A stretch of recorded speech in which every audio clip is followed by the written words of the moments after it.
What's up, gang? What is up? What's up?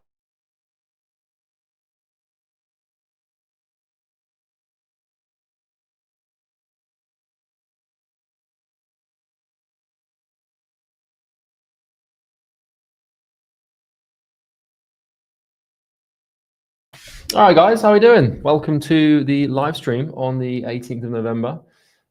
First of all, a big hello to, again, Mr. Jerry Douglas. He's becoming a very consistent member of the stream. James, how's it going, man? James says, I found the problem I'm solving and the solution. If this shit works, let me buy you a hairline. That's a very kind offer, mate, and I'll probably take you up on it. What's going on, Jay? We got Migas Alexandros. If that's your real name, that's kind of sick, guys. James, what's the problem and the solution, man? What's the what you're working on? To be fair, I'll also understand if you'll want to keep it to yourself. Understandable, if so. Quinton's from South Africa. How's it going, man? Chad, how's it going? Code 3, Hishal. Iced. I haven't pronounced that properly. Iced. That's a really cool name. Iced. Hey, Jack, you all right, mate? Hi, mate. You all right? We got Woot. How's it going? We got Harry. We got Kiko in the chat.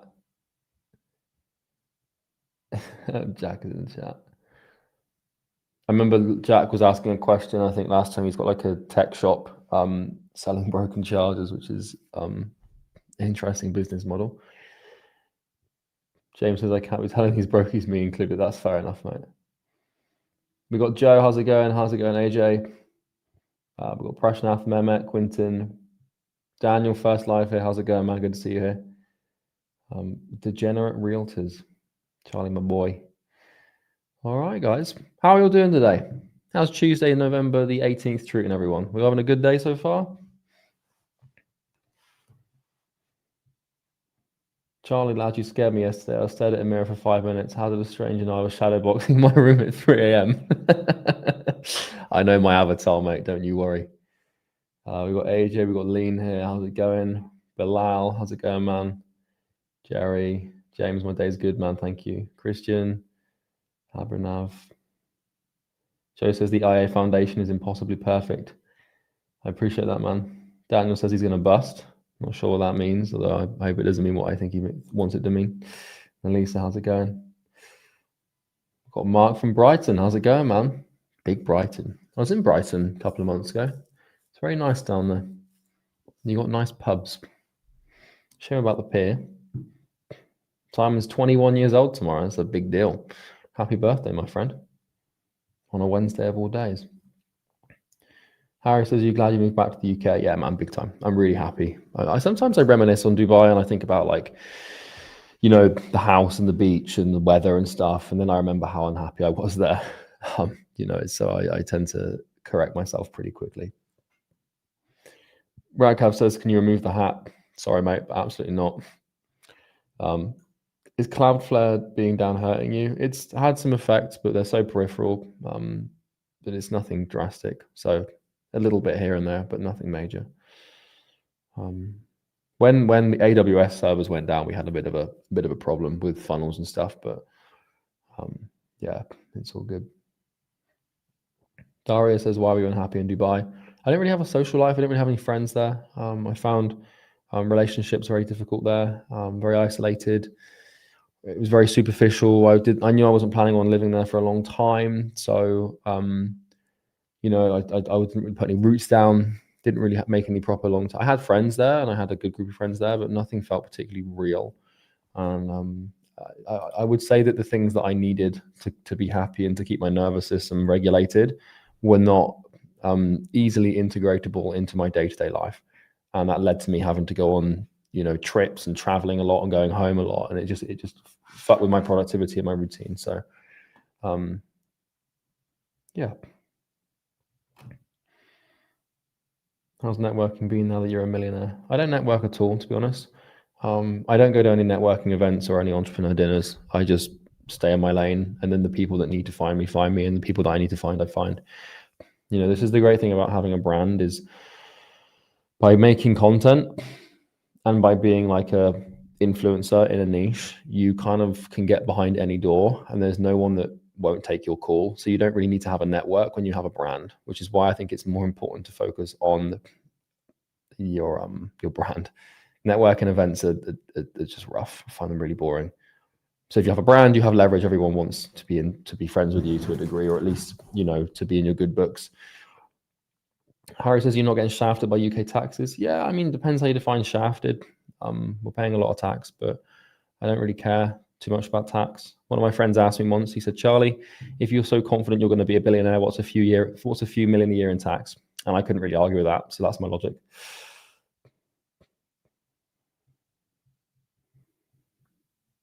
Edgar says, have you ever had suicidal thoughts at your lowest point? So that's a nice light question to start the live stream off with, mate. No, I've never had any suicidal thoughts before. I'm very blessed and very fortunate to be a person that's very low in neuroticism, which means that negative emotions and negative states don't tend to last that long for me. And I'm able to rationalize things very quickly. But Edgar, if you are having thoughts like that, I would suggest that you get some help, man. Hopefully that's not a projection. If it is, I wish you the best.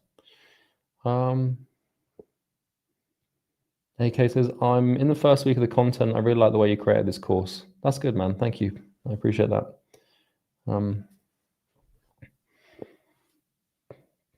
What if my boss finds out that I'm running an agency parallel to him? Thoughts? Just do everything under an alias. I had this fear like massively when I built my first agency, because I was doing my apprenticeship for a marketing agency, and I was building another marketing agency. So obviously a massive conflict of interest. I would have got fired.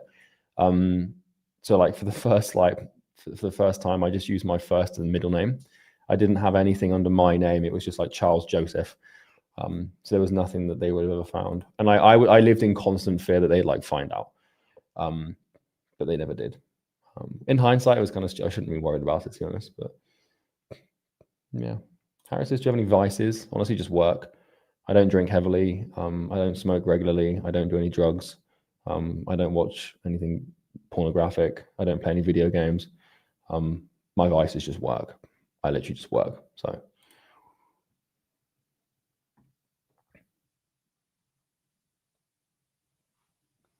yes.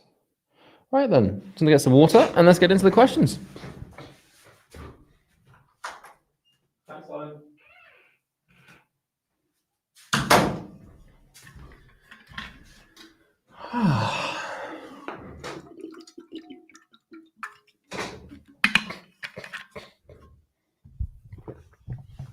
Okay then. 1 second, guys.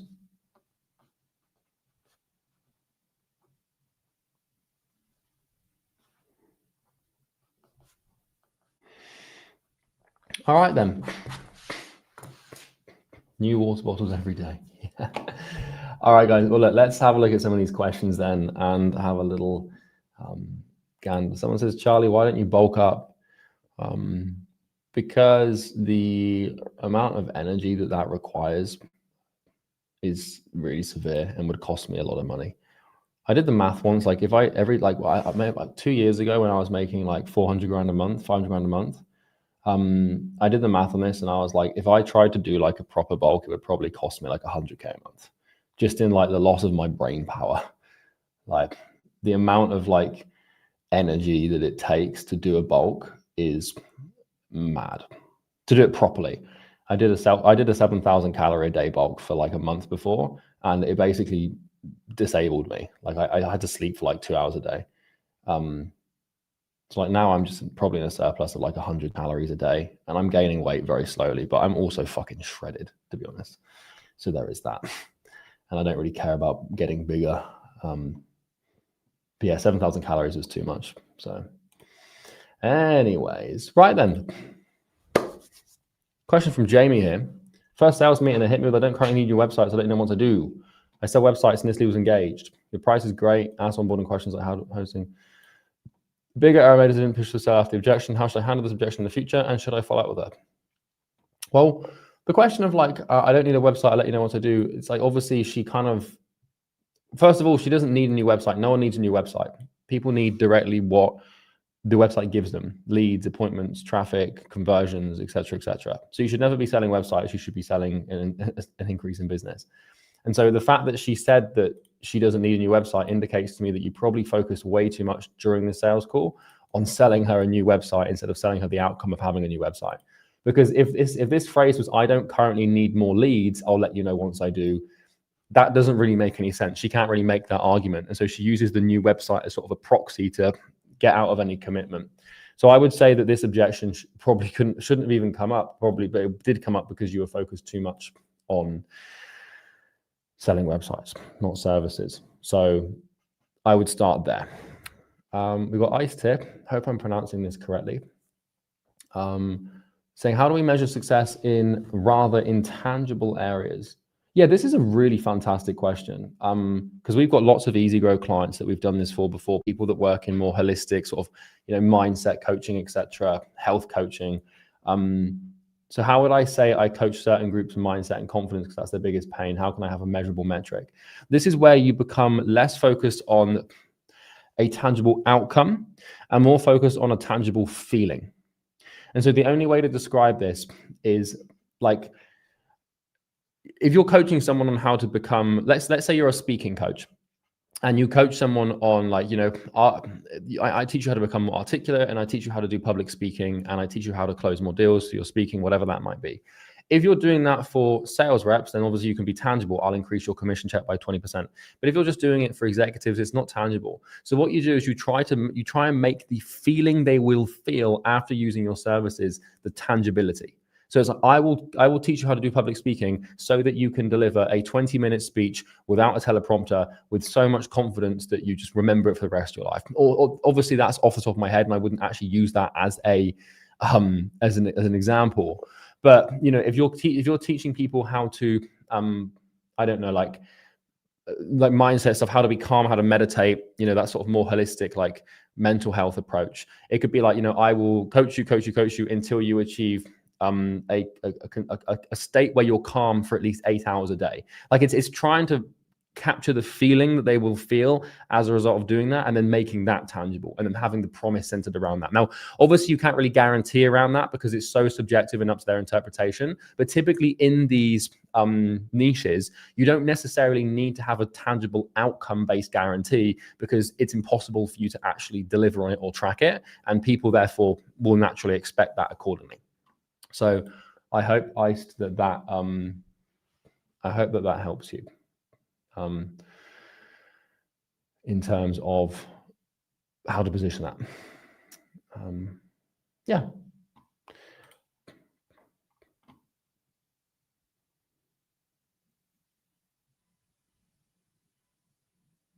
I don't have access to international credit cards or normal payment processors. Yeah, I'm sorry, man. I can't help you with these questions because I've never had to solve that problem before. Maybe ask ChatGPT.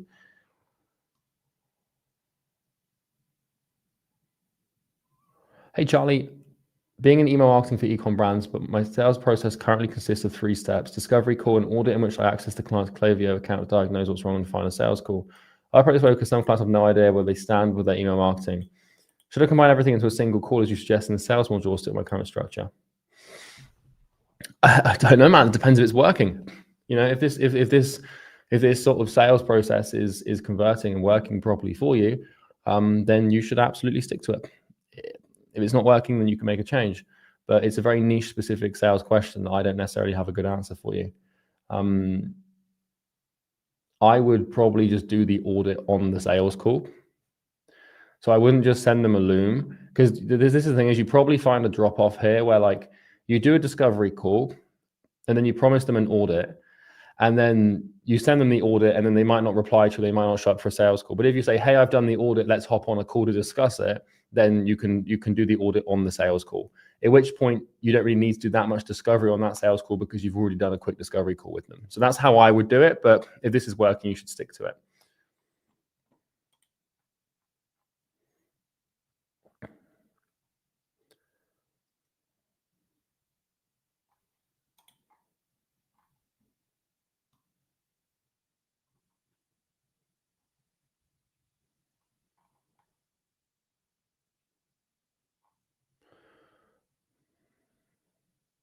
That's too specific, niche specific.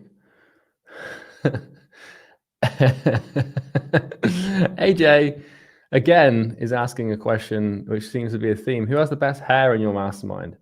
I know Branka has had that title for years, but that new kid AJ is giving him a run for his money. Your thoughts are very much appreciated. Happy days. I would say that the best hair in the mastermind probably would go to Thibaut Marty. And if you're in the mastermind, you will know exactly what that means. How would you go from 0 to 5K a month as a B2C shadow work coach? I would use the program. Biggest limiting belief for beginners is that it's hard to make money. If you were in your final year of school with exams coming up, how would you balance studying and running or growing an agency? Which actions would you double down on and temporarily deprioritize? Well, you don't want to deprioritize anything. It's really simple, man. Just do your schoolwork, study. You need to be able to understand. You need to have the intelligence to reject, like, what do you want? So like, if you're good enough to like run a business, what you should be able to do is project based on your current understanding of your grades, like what you're going to achieve if you didn't study. So what grades would you get if you didn't study at all? Like, let's say you got a C if you didn't study at all. Then let's say that if you studied for an hour a day, then you'd get a B. And if you studied for 3 hours a day, then you'd get an A. Then the question becomes, what outcome do you want from your exams? Do you want to get C's, B's, or A's? Because you can get A's, but that will come at the sacrifice of your business success. You can get B's, but that will come at the sacrifice of a little bit of business success. Or you can get C's and have a way better head start in the business. So the way that there's no binary way to balance this. It just depends on how good you want to do in school. You know, if it was me, I'd probably study for like 45 minutes a day or something, and then spend the rest of it just working on my agency, and just going through the course.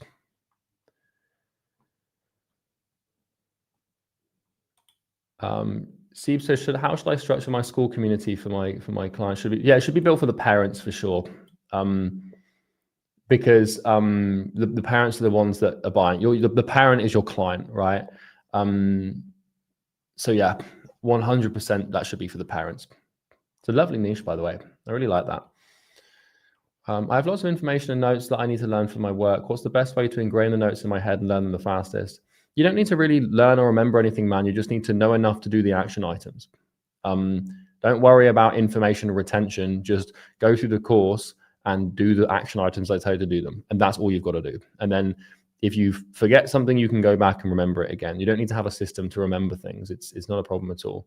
The point of this course is kind of to overload you with information, but as long as you're doing the action items, you could forget everything you've learned. As long as you do the action items consistently and repeat the ones that matter, you'll get results. It's not about remembering the information, it's about acting on it. And often all you need to do is learn something once and act it out once or consistently. Sometimes you can act it out over and over again, but have forgotten the piece of knowledge that encouraged you to do the action, and you'll still get the result. It's not about information retention, it's about action consistency. Is the mindset module good for helping you get what you want out of life? Yeah, dude, it's everything, not just business success. I'm glad you had some success with Easy Grow, man. That's fantastic.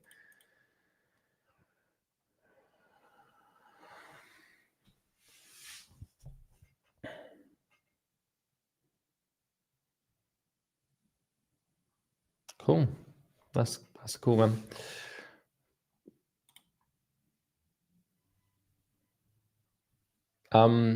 I picked the gym niche because I copied you. Fair enough, mate.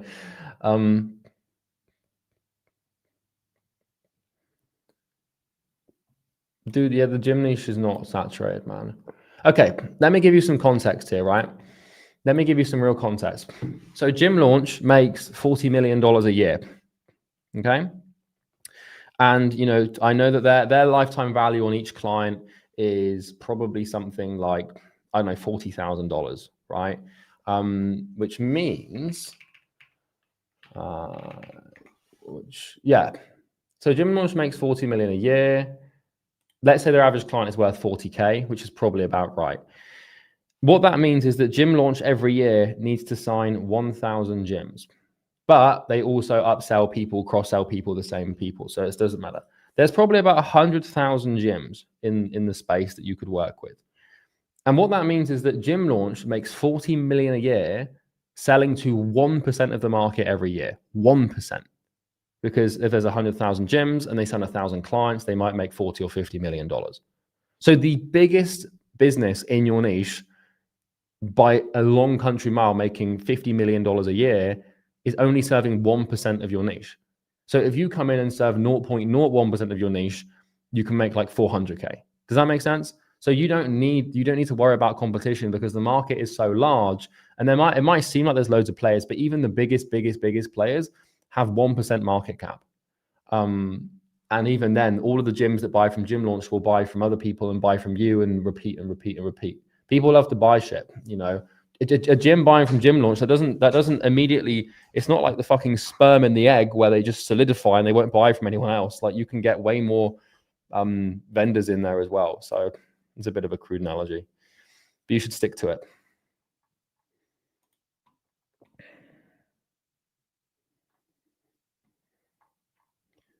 How's it going, Brandon? Tutoring for AP calculus students. A lot of trouble getting ads profitable. Want to pivot to outreach. Which cold outreach method is best to pursue? I don't think you can really cold call. This is the problem with B2C, man, is like getting outreach to work for B2C is tricky. But the only real outreach you're going to make work is DM, because you can't cold call because you can't find their phone numbers, and you can't email because you can't find their emails. So it kind of just comes down to cold DMs. You haven't really got many other options.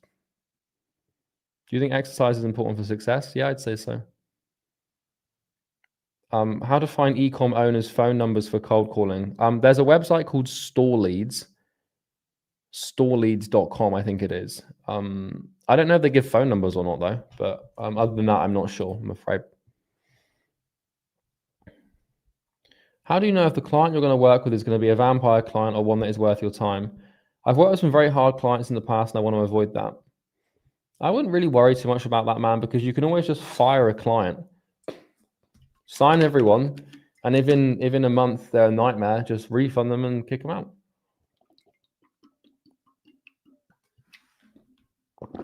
Why do so many people quit? This is a really good question from Yari here. Yari. Why do so many people quit? It is literally just their beliefs. No, it's not their beliefs.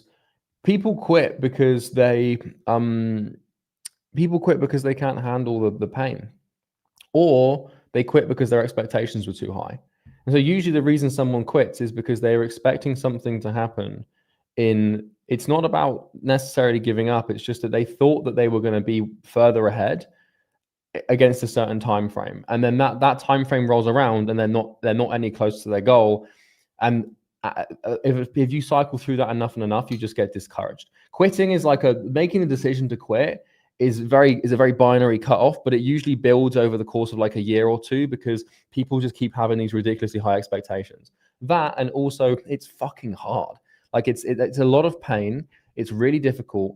And a lot of people just don't have a solid why. They don't have like a specific enough reason to actually face the pain and do the work. Like it's about like he who has a why can bear any how. It's one of my favorite quotes from Nietzsche. And it's like, if you don't have a big, like imagine if you are, you have a family of 5 to look after and your mother's in the hospital with bills and, your granddad needs you to take care of him. You have a pretty strong why, and your willingness to quit, you cannot quit. You have no choice. If you're providing for all those people, it has to work. And so like one of the main reasons people quit is because their expectations are too high, and typically their expectations are way too high against the time frame in which they can achieve something.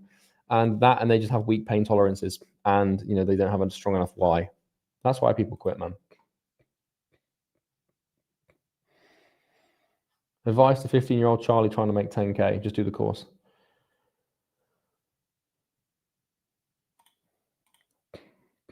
Gal says, is it worth trying to build something big like a funded SaaS, or should I stick to Bootstrap projects that haven't succeeded yet?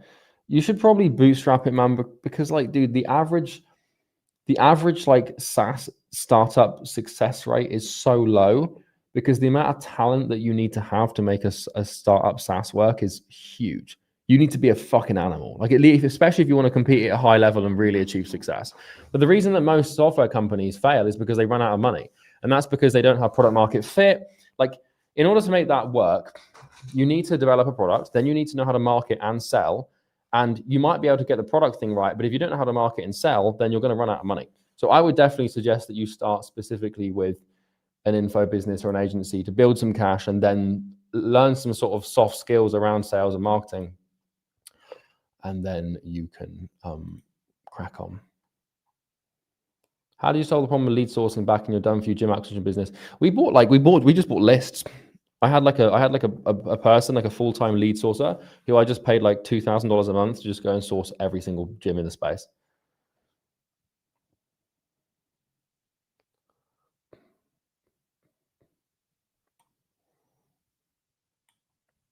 I would probably build DM Sorcery next. But you're clearly not an easy grow here because you're using all of these old easy grow systems. I would build DM Sorcery next.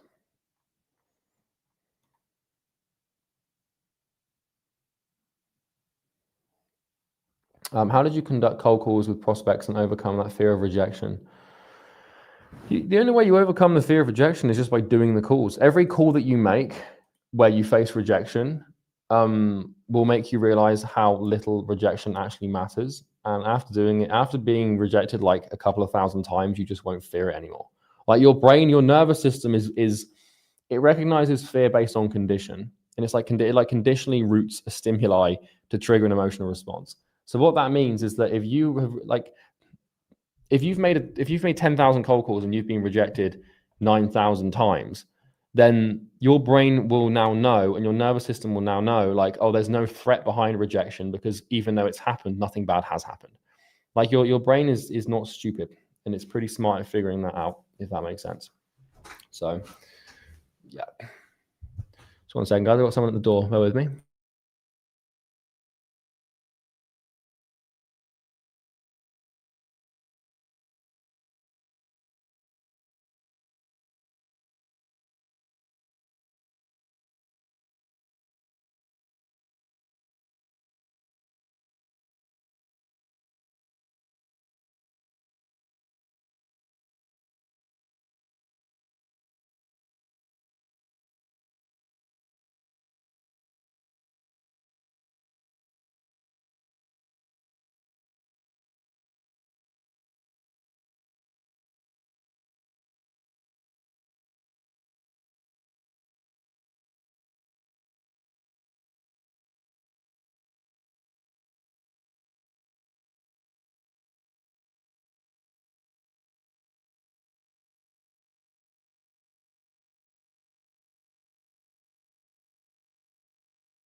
I'm a fucking idiot. Sorry about that, guys.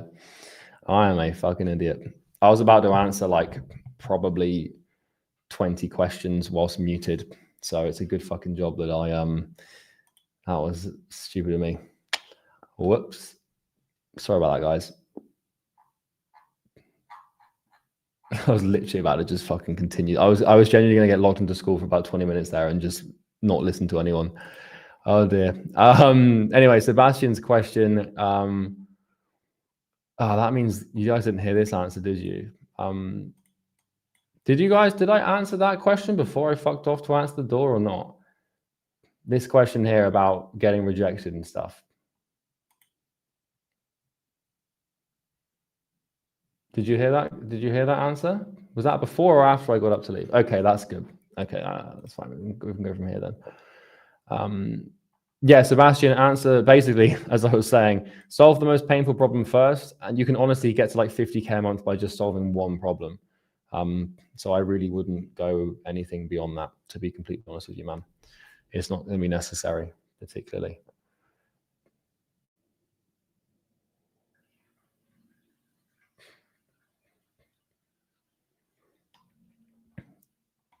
Okay.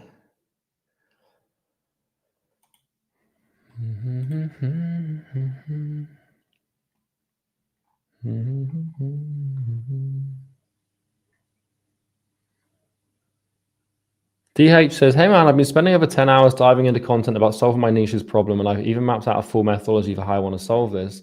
I feel super unsure about being able to deliver real clients' results. How do I deal with this? Well, dude, that's normal for every single person. Like, you're never going to feel ready for that first client. I remember when I signed my first client, I had no confidence. I really just was like, I don't know if it's going to work or not. All you've got to do, man, is offset that with the idea that you'll refund someone if you don't get them the result, because then there's really no struggle. Or alternatively, just do your first client for free. And I don't like recommending that usually, because it just leads to people getting shitty clients. But conduct your sales calls as if you're going to close them. And at the end of the day, that first client, you can always just say, hey man, look, let's just do this together for free or something. That depends on how much confidence you have. I would still try and charge to a degree. But at the end of the day, it's up to you. But it's normal. It's so normal. And the only way you deal with it is just by getting your first client, probably fucking it up, and learning why you fucked it up, applying the feedback, getting a second client, fucking it up a little bit less, getting the feedback. And by the time you get like 5 or 6 clients, you'll be like, oh, I know what I'm doing now. No one knows how to get their first client results, man. You might get results, but you just honestly, the thing I would do is just go in with the willingness to refund them. So yeah. Jerry says, do your ladies kiss the scar to win your heart? And does it work? I'm sure he's asking for a mate there. He's fucking wild, bro. The answer to that question is no. Oh God. And people wonder why we have a whole team of people banning people in the academy for inappropriate posts. You got to keep it to yourself, Jerry. My goodness me. Jerry also says, how would you structure your day if you were one of us? Client research, calls, posting, etc. It depends on where you're at, man, to be honest. At the beginning, like, just, I would be like, if I had, let's say I had 12 hours a day, 6 days a week to do the course. You're on week 4. So what I would do is, and you've got full 12 hours a day, I would basically just watch the program for like probably 8 hours a day, and then try and do like 4 hours of client research and then research calls. I'd want to try and have like at least 1 or 2 research calls a day, and then spend at least an hour or 2 a day trying to get more research calls for the first like month, and then you'd be fine. Other than that, you should just be doing the action items. The bots need to be sorted on the academy. I thought a sweet one. What if like, dude, the botters know what's going on, man. Like they get pictures of women, and this is why we can't be down bad, man. This is why you can't be down bad, because they'll get you. I am actually working on a solution here with Sam Evans, specifically so that in order to post in the group or comment in the group, you have to have verified a phone number. So what that's something that we're looking at rolling out, or Sam's looking at rolling out, not me, because I'm not actually the founder of school. However, we are working on a solution to get rid of bots forever. But you want to think twice before giving Emily Jane your phone number. I would suggest you stop that. Daniel says, I'm a salesperson selling high-end watches. I've been doing it for 1.5 years. I've been getting good results. I was thinking about selling one-on-one coaching people to increase their sales. Should I start doing it for free or charge right away? You should charge right away. 100%. How can I use this program to launch my paid school group? I don't know, man, because it's not built to do that. We've got Yauha. That's a sick name. Yauha here. Looking like a fucking G. For community immersion, would it be okay to create a Facebook group rather than school? Yeah, it can be, man. School's way better because people will actually use it, but you can use Facebook groups. Elijah, how's it going, man? Religion is doing around 15K a month in the dog training niche. That's a sick niche. I want to get a 50K a month. Biggest concern is the size of the market. There's simply not many dog trainers, 5,000-7,000 at most. Would you say this is a belief problem I have, or would it be wise for me to pivot over time to a similar niches like dog daycares? I mean, look, you can probably get 250K a month with this market size, because realistically here, like let's say that we've got like, you know, even if it's a $1,000 a month retainers, and let's say that you get 50 of those, you know, giving you 50K a month, obviously, then you literally only need like, you know, 0.1% of the market to make that happen.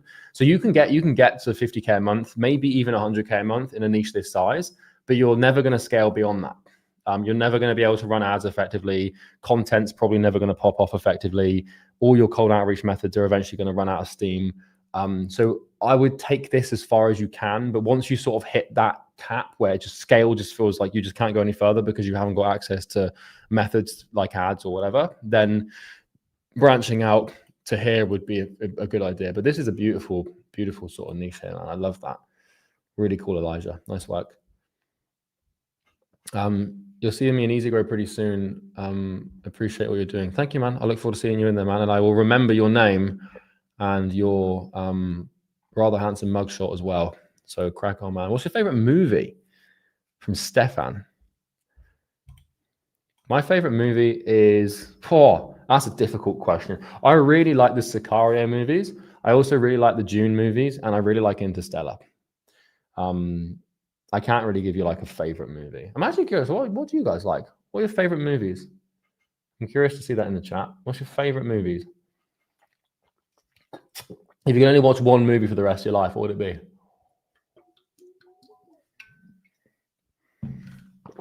Inception. Oh, Whiplash is a fucking good shout, to be fair. Jack says Kingdom of Heaven. Fight Club. Interstellar. Yeah, Interstellar is difficult to beat, to be honest. Whiplash is a really good. Guys, if any of you ever need, like, if you want to get the same effect of the mindset module, but without watching the mindset module, like if you want that temporary burst of motivation, go and watch Whiplash. And even if you've watched it once before, watch it again. Like I watched Whiplash, and like that shit lit a fire under me for like a good 2 months. Whiplash is fucking brilliant. Yeah. That's not quite my tempo. Yeah, Whiplash for what's it? It's such a good film, man. I've never felt so motivated after watching it. You know, when you watch a film and afterwards you kind of sit in that sort of like little happy and motivational space. Like Whiplash just put me in a dark space. I was like, fuck, I'm nothing. I'm not working hard enough. I actually haven't. I watched that like 3-4 months ago. It still kind of sits in my head. Yeah, Social Network is a good one as well. It's funny. I watched an interview from Mark Zuckerberg who said that someone asked him a question about the Social Network, like the movie, and he said that they made it look like they didn't work. They worked harder than they did in the movie, if that makes sense. Watches Whiplash once, releases drumming module. Yeah. Nice. American Psycho, Holy Mountain, Lord of the Rings, World War Z. Yeah, World War Z is pretty good. Anyway, back to business. Does Imperium Acquisition have an affiliates program? Yeah, we do for our paid products. We might try and create one for Imperium Academy in the future as well. Leonardo says, I've been operating a small media freelancer for agencies and for business in the Italian market. I always relied on referrals to get clients. Now I started doing outreach. I'm trying to find people to text.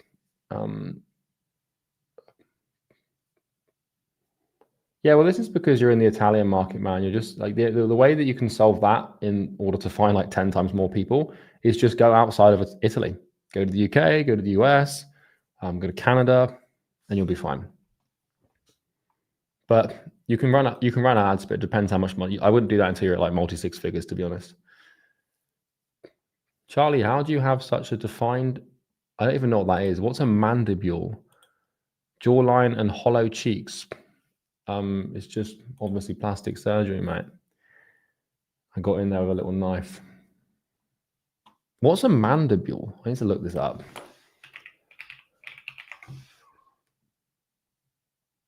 It's a bone in your jaw. I don't know.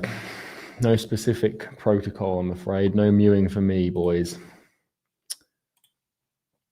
Yalal says, do you see any offering, and do you foresee offering any masterminds specifically for Imperium Academy members in the future? Yeah, this is something that I'm actually toying with the idea of doing, is like academy events where we have like an in-person event for like a day or two in London or something, where like we get like 100, we have like 100 seats, and like we set like a price, and then you guys can like sort of come along and meet me and talk to me. Like, for the sake of some interesting research, would anyone actually want to do that? Like, if I hosted like some one-day events, it wouldn't be anything great, ridiculously expensive, like 10K, 20K, but just like, would anyone be curious to do that? This is when no one says yes. Because I was thinking about it, like we've got 22,000 people in the program now. By the end of the year, we're probably going to have like 40,000. And by the end of next year, I reckon we'll have like 250,000, if not more. So like if we did like one-day events for like however much money, and it was like we capped it at like 100 or 200 people, then like I think that'd be really cool. Because I could do some talks, like some Q&As and stuff. Make sure you don't get shot by a sniper. What's AJ saying? AJ says, I want you all to myself. He's a greedy boy. Don't worry, AJ. We wouldn't open up the mastermind to Imperium Academy, mate. That would be a bad idea. Yeah, that's an interesting idea. I'll bear that in mind. I like that idea, even if they were just small events or something. I tell you what, AJ, if we did ones for the academy, you could do security. How about that? Get you a black suit, pretend you don't speak English, and just have you on the front door. You and Jack Sorrell just stood out the front. Do it in Bali. No, I would not do it in Bali. I'm not a big fan of Bali. I can't lie to you guys.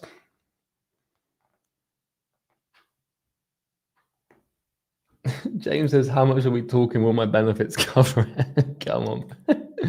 I'm sure they would, mate. Okay, let's carry on. It's a great question from Yalal here. I want to ask you about the following business: personal branding agency for realtors. You spoke about this business idea. You recommended it. Can you tell me a little bit more about this and why I recommended it? Yeah, so like I made this YouTube video a while ago about I was a security guard at Tesco, got you covered. Come on. I made a video about how you can use like a personal branding agency to make money. And the reason I suggested that model is because everyone and their mum recognizes the power of a personal brand. So like, kind of think about this. In order for you to sell marketing, you have to convince the business owner that your method of marketing is viable and effective. And so, let's say that you're a TikTok ads agency and you wanted to work with, I don't know, gyms. You then have to convince the gym owner not only to work with you, but specifically to do TikTok ads. But the reason the personal branding agency idea is quite good, in my opinion, is because no one really needs convincing that a personal brand is a good idea, because the market is so biased right now towards personal brands being everything. You've got fucking, who's that footballer that plays for Manchester? I think is Haaland or something. Eric Haaland, whatever his name is. Like, he's got a personal brand now. You've got Bryson DeChambeau in golf, who's got a personal brand now. You've got Tom Brady has a personal brand. Matthew McConaughey. Like, you're getting so many famous people from different things starting personal brands. Even Cristiano Ronaldo started a YouTube channel. And so, like, I like the idea of a personal branding agency and getting really fucking good at helping people build personal brands in one niche. Because then what happens is that all you need is one really, really successful client. And then everyone in the niche will know that person, and they'll know that you are behind their brand, and then it's easy money. So yeah, I kind of like the idea. Yeah. Is Acquisition Genesis the best collection of content you've ever generated in your lifetime? Yes, probably. Specifically to how to grow a business and get clients, Acquisition Genesis is by far and large my greatest piece of work ever. Like Morgan Systems Theory, Iterative Dominant Acquisition, Apocalyptic Imperial Scale, like though, and the offer video there, like those videos are by far and large the best pieces of work I've ever made, period, on how to get clients. If you wanted, like, in terms of the best collection for mindset and stuff, then probably Sales Transcendence 2.0. Yeah.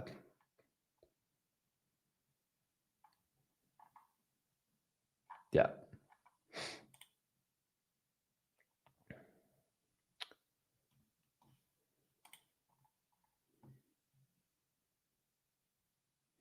Mitch says, hey, Charlie, I'm a college senior studying business entrepreneurship. If you're in my position, 23 years old, disciplined, essentially broke, what would my next steps be? Just do the course, man. Try to live with my parents, do this program along that. What is the most strategic ways to balance getting married next summer with sprinting towards financial freedom? I don't know, man, because I've never got married before. Just do the course, man, and don't overthink like how you split your time. Just work as hard as you can and make sure that you're giving your partner enough to make sure that she feels happy and that you feel happy. Someone says, what car do you drive now? Is the C63S gone? No, I still have that car. I've had the same car, but 3 times now. I don't really feel a need to go anything beyond that, to be honest.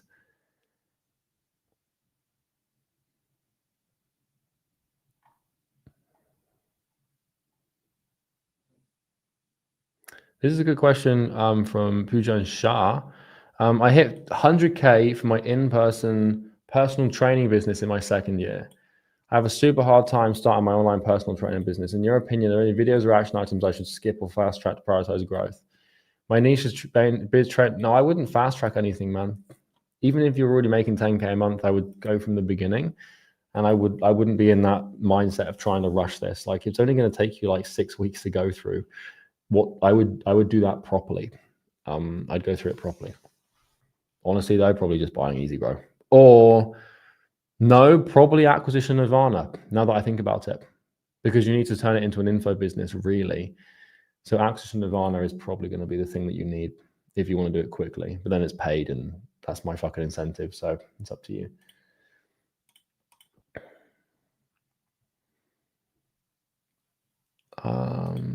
What's a characteristic from Sam Ovens that you learned from him to avoid, not imitate? That's a really good question. Is there anything from any characteristic from Sam that I want to avoid? I don't think so. You know, Sam and I are very different people.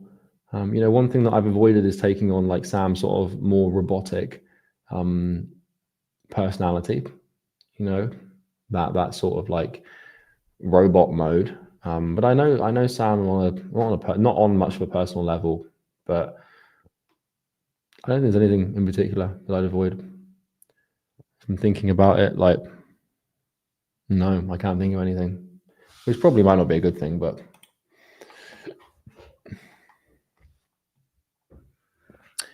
Is this course to do with learning affiliate marketing? No, it's not.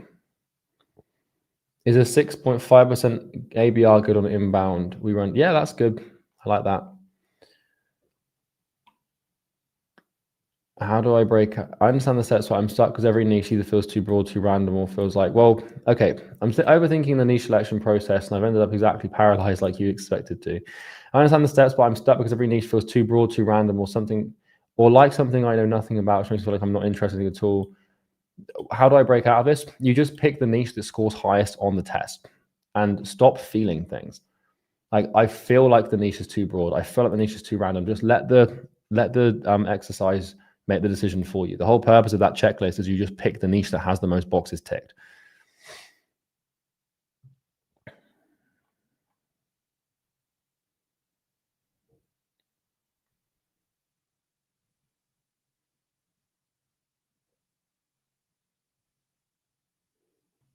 Charlie, I love the academy. I can't be more thankful. One thing sorry if it's negative. When my friends ask what you're up to and I say I'm going through this course, I hear a lot of people say, well, surely this makes the barrier to entry so low for people that it's already so oversaturated. This is going to make it even harder to stand out from the crowd. I'm sure you'll say they're bad friends. I don't think they're bad friends. They're just stupid. That doesn't make someone bad. Dude, the market is fucking huge. And it doesn't yes, the information is available. And yes, it makes the barrier to entry, it makes it so that thousands more people can come through and succeed. But you've got to realize, man, that probably 1% of people who go through the program will actually do the work. I mean, look at this live. We've got 22,000 people in the academy and 200 people on this live stream asking questions. People don't do the work, man. People want to just mentally masturbate and sit in this cute little image of them being successful, and they want to feel good and watch videos, but no one actually fucking does anything. Very, very few people will actually go on to get results, because very few people that apply it will get results, but very few people will actually apply it. Most people just want to feel good, and so they join the course, tell everyone they're doing it, and they start watching videos, and then they just taper off and fade off. So I wouldn't worry about that at all, man. Yeah, I wouldn't worry about that at all. Your friends just don't have the right perception, man. They're just thinking scarcely.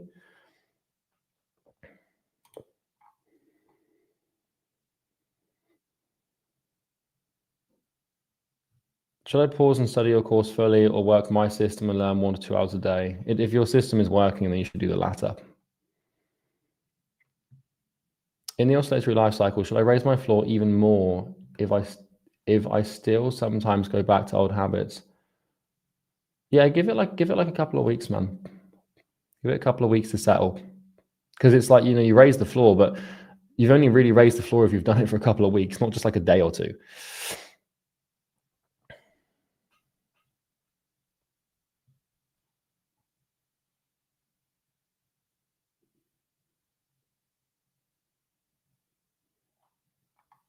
Abdullah says, in regards to sacrifice, how do you have it where that stuff doesn't end up becoming a crutch? As in, for no social media, no junk food, being all or nothing. When does it become too much to the point where you start to convince yourself you can't work if you slip up on any of them? Well, your work shouldn't be conditional on you sleeping well, or it shouldn't be the case.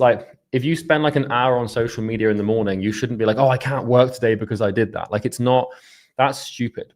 And it's not that your ability to work should be conditional on you doing things. It's just that consistently over a long enough period of time, not engaging in neurotic instant gratification behaviors is going to be more conducive to you having a longer focus and being able to work harder. Dude, I could wake up today, eat an entire pizza for breakfast, play 3 hours of video games, scroll for another 2 hours, and be 6 hours into my day, and then finish off with another a 10-hour workday. I could go and do that. It would suck, and it would be harder, and focus would be harder, and I'd be more irate and stuff, but I could still do it. I could wake up tomorrow on 2 hours of sleep and still put 12 hours in. It wouldn't be nice. It wouldn't be as easy. The reason you sacrifice these things is to make work easier, less than actually just having it be completely conditional, if that makes sense.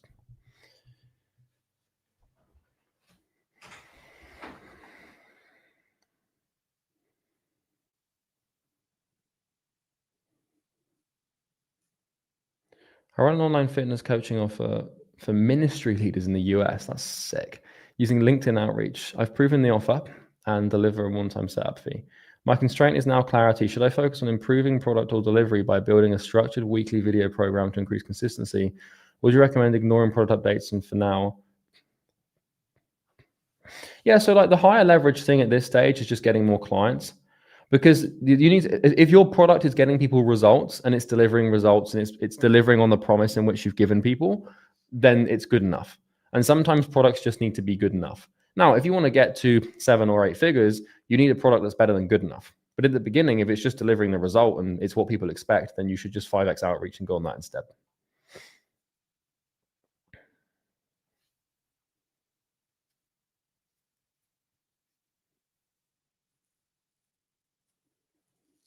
Yeah, you should start week 3. Well, no, you can start week 3 and you can go through it now, but you can't really start actually, you need to know what the problem is for sure before you make a decision on what you're going to build out. I wanted to ask you from week 4 about defining the problem module.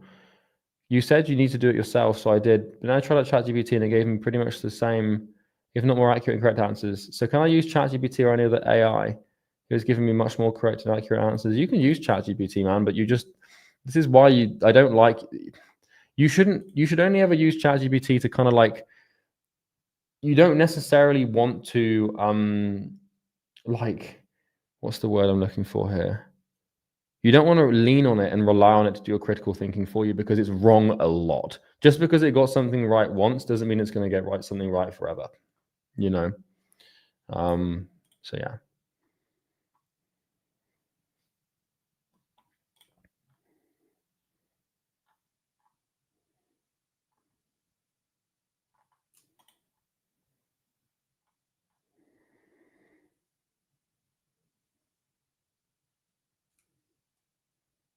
If you have limited time throughout the day and you send a client through outreach and sales, you perform that small during that, how would you be manageable to maintain the outreach for the results of clients who's been onboarded?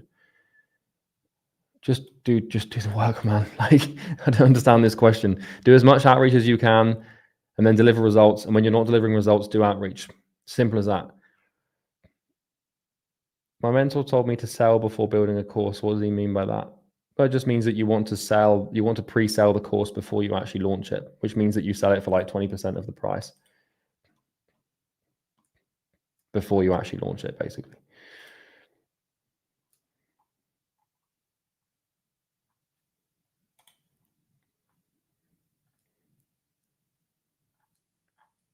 Guys, these questions are just too long. I'm sorry, I haven't got really the time to read all this context.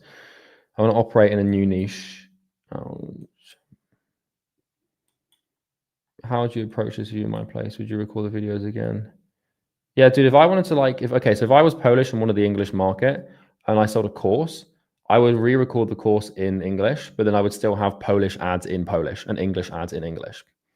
I have 2 Instagram accounts where I build my personal brand. One has Polish content and more followers, and I use that account more often. I'd like to share my journey, but in English. The problem is whenever I post something in English on that account, I reach 98% Polish audiences and they comment on videos in Polish. It doesn't matter if they're commenting on your videos in Polish, man. That won't matter at all. If you just make the content in English, you'll attract English people and you'll attract Polish people. So yeah, the alternative is to just create a new account. But at the end of the day, like if your content has been, engineered to Polish people for the last long time, then there's not much you can do to change that around except for make content in English. And eventually you'll start to attract an English audience, if that makes sense.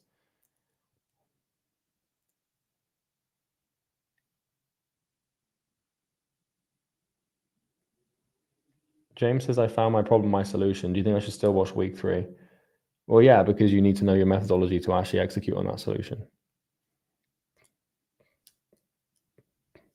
Sorry, Skylighter. The questions I skip, man, are just questions that are just like not going to add any value to everyone. Like, what should I do if I was starting from scratch? Or anyone that asks like a niche specific selection question or niche delivery question, I just don't answer because I don't know how to answer them, or people just aren't going to derive enough value from them.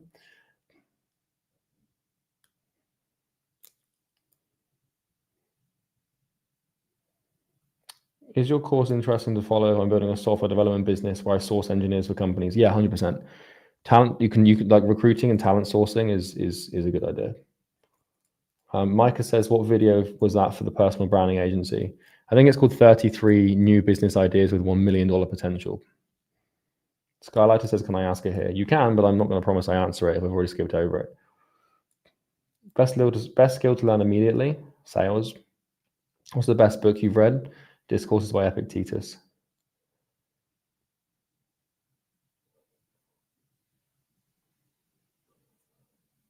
Hey Charlie, I just landed my first interview. That's good, man. Congratulations, dude. Should inbound and outbound go hand in hand? Yeah, they should. Although outbound's probably going to have more value for people at the beginning. Like if you make content, it's going to help people. Like people are going to see it and they're going to be like, oh shit, yeah, this is helpful. But it's not. You don't need to have inbound to make outbound work. It might help a little bit though. Elias says, I love the course so far. I'm thinking to give the clients I get to another agency and get 20% commission because I don't have time to fulfill it in a great way. What do you think? No, that's not a good idea, man. You've got to build your agency yourself, man. You're not a white labeler. You can if you want to do that, but like the results are out of your control. And at that point, you're just a glorified sales rep. You're not building anything. You're just a sales rep. You're just a glorified freelance. They're not even a glorified freelancer. You're just an appointment set, a self-set sales rep. Ed says, how can I grow a more dense beard? Fucking pray. How do I reverse aging is the question you should be asking there, Ed. Did becoming a millionaire change your friend group? Not really. It did insofar as that a lot of my friends these days are successful, but like all of the friends that I have now, they might not be millionaires, but they're all on six figures, multi-six figures. You know, they're all on the same trajectory as me. So a lot of friends that I used to have that I'm not friends with anymore just are kind of stuck and not doing anything with their lives. But the friends of mine that are actually moving forward and growing, I'm like, yeah, shit. So yeah. Hector says, am I still only eating steak? Pretty much. But I've added avocado and I've added blueberries, which has been fucking amazing. Slowly but surely reintroducing things. James says, how many muscle ups can you do? Don't know, man. I've never tried. I don't know. I've never tried.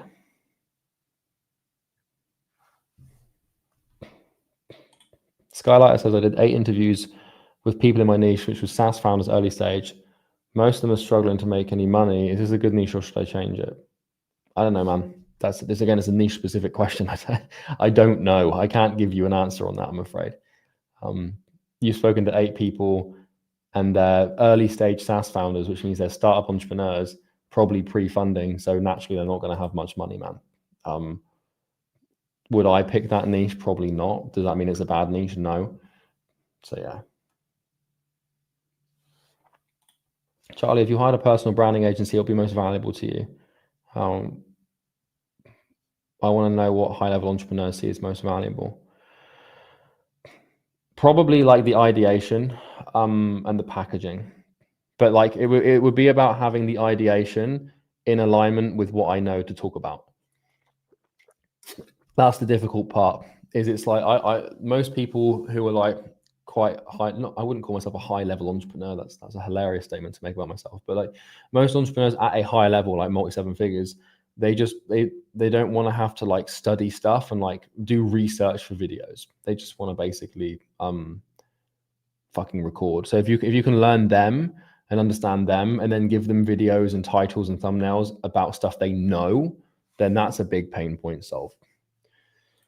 And then packaging that, editing that is all pretty important. How do you find B2C leads for DMs?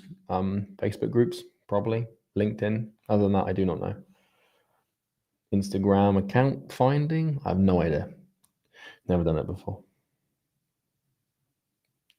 Charlie, my girlfriend complains too much that My girlfriend complains that I'm working too much in the program. Should I leave her? Well, that depends on what you want, my friend. If you want would you want her more than you want to succeed in business? If so, then you might need to entertain staying with her. If you don't want that, then you can entertain the opposite. I'm not going to make that decision for you, but I can tell you that if my girlfriend told me that I work too much, I'd have a real problem with that. So yeah. EasyGrow 1.0 versus EasyGrow 2.0. EasyGrow 2.0 is better, basically. It's more, there's more automation in there. The systems are more up to date and they work 2, 3, 4, 5 times better, basically. They're also more succinct. Setup is cheaper, setup is faster. They're more direct and it's basically faster results, but better results. Charlie, I'm getting Bali belly. What do you recommend? Don't fucking go to Bali, mate. That's why I've never been to Bali before. Don't eat those bloody ice cubes, man. It's one of my favorite quotes is like, Charlie Munger said, all I want to know in life is where I'm going to die, so I never go there. And for me, Bali kind of feels like a place that I would probably die if I went to. So yeah, Ed Lawrence says Bali is the worst. If Ed says Bali's bad, guys, you shouldn't go to Bali. Uncle Ed knows everything. Look at him with his 2 little YouTube awards there and his blue light blockers. Such a handsome devil. Such a handsome man. Is print on demand worth it in 26? I have no idea, man.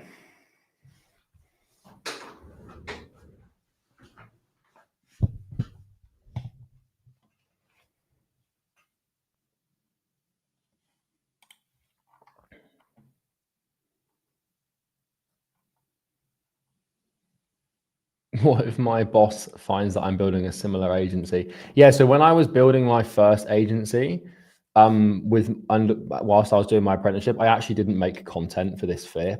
So you can do with that with what you will. Any advice on staying consistent after hitting my first 20K? I want to keep momentum going without burning out.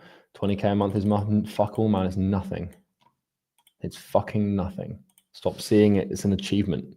Dude, if I made, this is where we get into the mindset, like floor flipping stuff. But like, if my business made 20K in a month, I'd be on the edge of my chair. I'd be like, I would not sleep for like probably a whole week until I fix that. So it's like your perception of 20K is very different to a millionaire's perception of 20K or a multi-millionaire's perception. You just need to see it differently. 20K a month to you should be fucking disgusting, man. Like, and I know that sounds like ridiculous, and I know that that's so incomprehensible to someone starting, but you need to learn to look at what you're making. Dude, I make like 800 grand a month, and I look at that and I feel pain. I'm like, fuck, that's horrible, because I know my potential is to do 2 million a month, 3 million a month. You know, it's the thing that will make you feel disgusted is an awareness of what you potentially can fulfill. So if you think that your peak fulfillment potential is 20K a month, then you should be happy. But if you think that you could make 200K a month, you should be basically making yourself vomit into a toilet at the idea of making 20K a month. You know, what the fuck are you going to do with $20,000 a month? You can't even put a child through private school for 1 year with that. You know, like you can't even like insure a supercar for that. Like, it's nothing, man. Like, you really have to rewire your way of looking here. You know, might seem like a lot of money if you haven't got much, but trust me, man, 20K a month is not much. You get taxed 50% of it. You've got 10K left, and you've got rent to pay, and it's just like, how can you flip the floor on 800K? It's exactly the same way that you would do it any other level, man. I truly believe that I have the potential to be like a multi-billionaire. And so $800,000 to someone who's worth like 2 or 3 billion is nothing.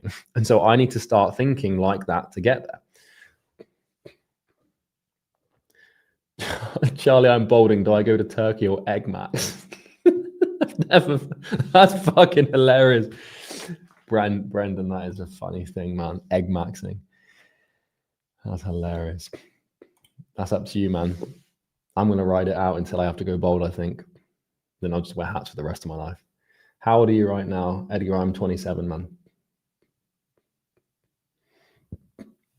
Stefano says, how do you manage your tasks? I just use the warm app calendar and a daily planner, and they're both in the first introductory video of the program. No worries, man. Yeah, I'm getting to that age now where I'm becoming less and less relatable by the year. So like people who are like 18, 19 look at me now, and there's too much distance between me and them. So they start to like, this is why you get other people sort of popping off in the space that are younger.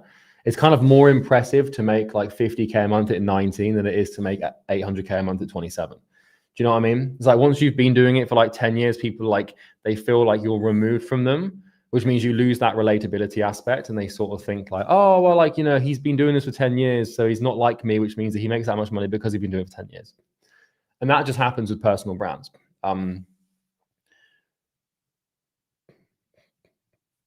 So yeah.